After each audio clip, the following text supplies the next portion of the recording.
Bonjour, ravi de vous retrouver pour votre édition quotidienne du BIP Info, avec à la une aujourd'hui mercredi 12 mai, une première réouverture au domaine de Talleyrand. Le parc et les jardins du château ont accueilli ce matin leurs premiers visiteurs. Parcs et jardins qui se sont refaites une beauté pour l'occasion. La Maison de la Culture de Bourges se prépare à sa première ouverture. La convention d'occupation vient d'être signée. Ce sera un outil de création et de diffusion unique en son genre. À Bourges toujours, nous irons à la découverte d'une boutique éphémère. Elle propose déjà du click and collect en attendant le 19. Mirage Home vous emmène en voyage au cœur de l'artisanat marocain. Hervé Pépion sera l'invité de notre édition. Le directeur de l'établissement public de coopération culturelle d'Issoudun dévoilera le calendrier complet de réouverture des lieux culturels de la ville. L'hiver et la trêve sanitaire ont été bien longs au château de Valençay. Les jardins ont pu rouvrir dès ce matin. Une première étape pour les équipes qui proposent déjà des speed visites pour les extérieurs. Il faudra bien attendre mercredi prochain, le 19 mai, pour pénétrer à l'intérieur. Une exposition est d'ailleurs à découvrir sur l'histoire de la sauvegarde des œuvres du Louvre au château de Valençay pendant la Seconde Guerre mondiale. En attendant, vous pouvez découvrir ou redécouvrir le parc totalement réaménagé pour ce printemps. Briec Cavalin vous le fait découvrir en avant-première. Là, vous avez par exemple les ailes d'ornement qui sont de toute beauté, évidemment. Et puis, il vous reste bien sûr les myosotis, hein, c'est un classique. Tous les ans, on en installe un petit peu partout dans les massifs. Ça a un rendu pas mal sur la globalité du jardin. Et puis, toujours les fameux cardons d'ornement qui vont fleurir d'ici un mois ou deux. Entre le jardin de la Duchesse, la cour d'honneur, les jardins à la française ou encore la grande perspective, les équipes de jardiniers du château de Valençay avaient fort à faire pour entretenir les extérieurs. Sur les 54 hectares du domaine, parcs et jardins ont accueilli les visiteurs dès ce matin. Nouveauté à l'appui pour découvrir et redécouvrir sentiers et allées arborés et fleuris. Vous avez derrière nous la grande perspective du coup qui va sur sa 5e année. Et cette année, on a à la place des bandes fleuries, que vous voyez qui sont en terre et motocultées, on a installé un géotextile et on va essayer d'y implanter cette fois des vivaces. Puis du coup on a aussi, là on se trouve dans l'allée des Princes ou l'allée des Tilleuls, et on a commencé à réimplanter quelques tilleuls là à côté de nous pour restaurer un petit peu le patrimoine arboré qui commençait à s'épuiser un peu. On a quand même des essences assez rares qu'on ne voit pas forcément partout en France. On a des métaséquoias, on a un tulipier de Virginie qui est pluricentenaire, des cèdres qui sont un petit peu cachés qu'il faudrait qu'on mette en valeur, mais qui ont plus de 500 ans, c'est certain. Un patrimoine vert complété par la mini-ferme Le Jardin d'Aromatique d'Antonin Carême, le parc Audin et plusieurs kilomètres de sentiers. Depuis l'annonce présidentielle de réouverture des sites au public, le château est particulièrement sollicité, déferlante d'appels aux standards. Est-ce que vous êtes ouvert? Vous ouvrez quand? Que pourra-t-on faire? Etc. Avec des questions auxquelles on ne pouvait d'ailleurs pas forcément répondre tout de suite. Mais et ça n'a pas arrêté. En réalité, on voit, mais même déjà avant ça, en février, on avait des appels, alors que tout le monde savait bien que c'était impossible. Mais on avait déjà des appels. Les gens sont en attente de pouvoir sortir de chez eux, de pouvoir être dans des espaces particuliers pour lesquels on a fait le meilleur, on a tout organisé. Et cette déferlante, prouve aussi ça. Donc on est là pour les accueillir maintenant. Un moment très attendu, tout comme la réouverture du 19 mai. Souvent évoqué pour parler de lieux liés à la gastronomie et la diplomatie, le château proposera un nouvel aspect de son histoire, celui d'avoir été l'un des plus importants dépôts d'œuvres d'art pendant la Seconde Guerre mondiale. On en vient à la situation sanitaire, justement, qui reste encore très fragile. Les services de l'État encouragent au dépistage avant de se déplacer pendant ce long week-end, mais aussi pour les autres. Les 9 laboratoires d'analyse du département étaient ouverts aujourd'hui. Ils seront également ouverts vendredi. 142 cas pour 100 000 habitants. Le taux d'incidence continue sa lente décrue dans le département. 5 personnes sont en réanimation pour Covid. L'Indre, toujours en tête de la vaccination, avec 32,67% de la population qui a reçu au moins une première dose. Après plus de 3 ans de travaux, la future maison de la culture de Bourges se prépare pour sa première ouverture et sa nouvelle vie. Une salle de 700 places, il y aura une autre salle modulable de 200 places, 2 salles de cinéma. Ce sera un équipement de diffusion et de création assez unique en son genre. La ville de Bourges, propriétaire des murs, et l'établissement public qui va assurer son fonctionnement viennent de signer la convention et de définir les termes de l'occupation des lieux. Une convention de 2 ans renouvelable qui permet d'envisager une nouvelle saison plus sereine à partir de septembre. Briac Cavalin. Après 9 ans d'action hors les murs, la Maison de la Culture de Bourges s'apprête à retrouver corps dans la nouvelle structure érigée aux abords de la place Sérocourt. Pendant les derniers travaux d'isolation et d'aménagement de cette grande bâtisse du XXIe siècle, une nouvelle convention d'occupation a été rédigée entre la ville et son établissement public de coopération culturelle. Une nouvelle étape pour assurer la mise en œuvre du projet artistique et l'accomplissement des missions de service public dévolues à l'équipement. Un véritable symbole de renaissance. C'est pas simplement un théâtre où on accueille, c'est un théâtre où on crée des spectacles de référence nationale, internationale. Ça compte autant que la Comédie Française, ça compte autant que le Festival d'Avignon. Bourges résonne dans la mémoire de ceux qui ont fait la culture de ce pays comme un lieu emblématique d'une force inouïe. Et enfin, c'est la seule maison de la culture à avoir son atelier de fabrication de décors. Et donc vraiment aujourd'hui, avec une salle de répétition, une salle de recherche, une salle de diffusion, il y a vraiment là un outil tout à fait adapté à l'ambition de cette maison et l'ambition de la ville. Une synergie concrétisée hier matin dans la salle des actes de la mairie, fixant les responsabilités de chacune des parties autour de la mise à disposition des locaux pour les 2 prochaines années.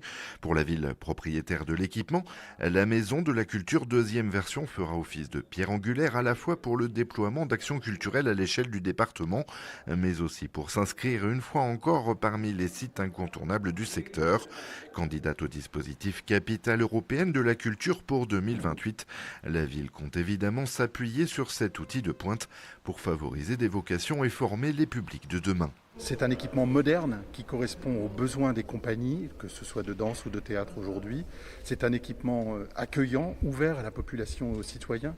On se faisait la réflexion que dans son architecture, c'était une architecture démocratique, c'est-à-dire qu'il n'y avait pas de barrière à ce que les gens franchissent cette porte, alors qu'auparavant, c'est vrai que les maisons de la culture étaient un peu des temples, infranchissables pour beaucoup, intimidants. Et donc, tout ça, ça contribue effectivement à faire de cette maison de la culture un des piliers dans le projet que nous allons mettre en place pour Bourges Capitale Européenne en 2028. Un coup de fouet pour le territoire qui va de pair avec une réouverture des sites culturels courant mai et l'espoir d'une vie artistique pleine et entière dès septembre. Un vaste mouvement d'ouverture dans lequel s'inscrit la Maison de la Culture Scène Nationale, précisait le directeur de l'EPCC. Avec une grande salle de 700 places, une modulable de 200 places ainsi que 2 salles de cinéma et un espace de répétition, Bourges se dote d'un outil de création à très peu d'équivalence en France. La salle de 700 places, j'allais dire économiquement parlant, va nous permettre d'accueillir des artistes que l'on ne pouvait pas accueillir jusque-là. Alors pour 2 raisons, pour des raisons économiques, mais aussi pour des raisons de taille de plateau, puisque le plateau de l'auditorium est déjà un grand plateau, mais fait 12 mètres de profondeur. Le plateau de la grande salle fera entre 16 et 20 mètres selon les configurations de profondeur. Donc il y a beaucoup de spectacles qu'on n'a pas pu accueillir jusqu'à aujourd'hui, que nous pourrons accueillir effectivement dans le nouveau bâtiment. Alors bien sûr, dans un premier temps, il va s'agir que la population s'approprie ce bâtiment. Donc les 2 premières saisons vont être très axées sur le bâtiment, mais on ne va pas oublier ni la décentralisation sur le département, ni tout le travail qu'on fait à la fois sur l'agglomération et sur la ville de Bourges. Des perspectives de résidence d'artistes, de création d'envergure nationale voire internationale et de spectacles. 60% de la programmation 2020 a déjà pu être reportée. Bientôt à découvrir sur le nouveau plateau Berruyer. On reste à Bourges avec les préparatifs de réouverture des commerces dits non essentiels. Réouverture ou ouverture tout court, puisque ce sera une nouveauté à Avaricom. À partir de mercredi prochain, 19 mai, l'ouverture d'un pop-up store. C'est une boutique éphémère et celle-ci vous invite au voyage. Mirage Home propose une large gamme de produits issus de l'artisanat marocain, sélectionnés sur place par 2 jeunes Françaises qui étaient parties s'installer à Essaouira. C'est un retour aux sources, d'ailleurs, en Berry, pour l'une d'elles que certains d'entre vous reconnaîtront, puisqu'elle a présenté en 2015 l'émission Itinéraire B, ici même sur BIP TV. Partons à la découverte de Mirage Home qui propose d'ores et déjà du click and collect. Bonjour et bienvenue chez Mirage Home. C'est l'histoire d'une boutique éphémère au cœur d'Avaricom à Bourges. Un voyage à travers une sélection d'objets de décoration éthique et ethnique issus de l'artisanat marocain. Alors parmi les produits qu'on propose, on a toute une collection de bougies. Donc nous travaillons avec un artisan cirier à Essaouira. Tous nos produits sont fabriqués à la main et on connaît l'ensemble de nos artisans. Ici on a un travail très spécifique. En fait, ce sont des poteries de Tamgrout. Tamgrout est un petit village situé dans le sud du Maroc. Donc c'est surtout de la vaisselle, saladier, vase, les bougeoirs, les assiettes. On est vraiment heureuse de pouvoir faire travailler ces artisans-là parce que c'est quelque chose qui se perd. Les décorations s'affichent aux côtés d'ustensiles de vaisselle, de transport, des tapis berbères et les créations personnelles. L'idée de Mirage Home, elle a débuté en 2017 au retour d'un voyage d'Inde, auquel on a découvert tout l'artisanat magnifique qu'il y avait là-bas. Et du coup, pour plusieurs raisons, on a mis ça de côté. On est revenu sur ce projet pendant le confinement. On a créé notre marque en France. On a créé un site internet. Et du coup, on a eu l'idée de développer en fait cette marque et de créer des boutiques éphémères. Donc on se déplace de ville en ville, on fait des pop-up stores. Les villes qu'on cible, ce sont des villes moyennes où il y a peu de boutiques en fait de décoration. Mirage Home ouvre sa boutique éphémère le 19 mai. Avaricom a déroulé le tapis rouge pour les accueillir. Il y a le sujet de la relation avec le commerçant qui aujourd'hui est devenue extrêmement forte. On a été privé de cette relation sociale et aujourd'hui c'est ça que nous, le commerce physique et les centres commerciaux, on est capable d'apporter. Et encore une fois aujourd'hui avec Mirage Home, c'est un nouveau type de contact, c'est un nouveau type d'enseigne. Et encore une fois, ce qui est intéressant, c'est que c'est court dans le temps. Donc finalement, on va se concentrer sur un temps donné, sur une enseigne donnée. Car c'est aussi l'histoire d'un retour aux sources pour Mélanie, une nouvelle aventure humaine et professionnelle qui repasse par le Berry. J'ai commencé ma carrière à Châteauroux à l'agence de développement touristique de l'Indre pour valoriser la marque Berry Province. Donc je suis arrivée à Châteauroux en 2008 et j'ai quitté en 2015 pour un autre poste à Paris.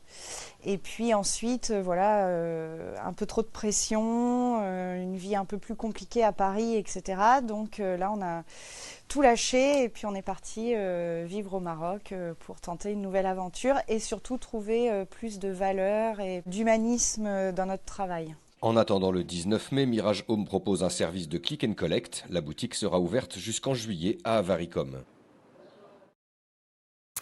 Demain s'ouvre la semaine de l'agriculture française. Le but, c'est de prendre en quelque sorte le relais du Salon international de l'agriculture qui n'a pas pu se tenir cette année. Des visites de fermes sont organisées dans les 4 grandes régions naturelles de l'Indre. Et ça démarre dès dimanche avec une visite à la chèvrerie Noret à Arfeuil et dans l'élevage ovin et bovin de la famille Châtaignier du côté de Mouet. En sport, un clin d'œil à l'équipe de France handisport de tennis de table. Elle s'entraîne toute cette semaine à Déol, au gymnase Marcel Lemoine. Alors ce n'est pas la première fois que les athlètes viennent travailler en Berry. Mais là, vous le savez, il y a un enjeu important. Ce sont les JO de Tokyo. L'équipe est présente jusqu'à vendredi et va s'envoler pour le Japon dès la semaine prochaine. Reportage à retrouver bien évidemment lundi dans le Mag des Sports avec Laurent Fortat. On continue de parler culture et réouverture dans la deuxième partie de cette édition avec notre invité aujourd'hui, Hervé Pépion, directeur de l'établissement public de coopération culturelle d'Issoudun.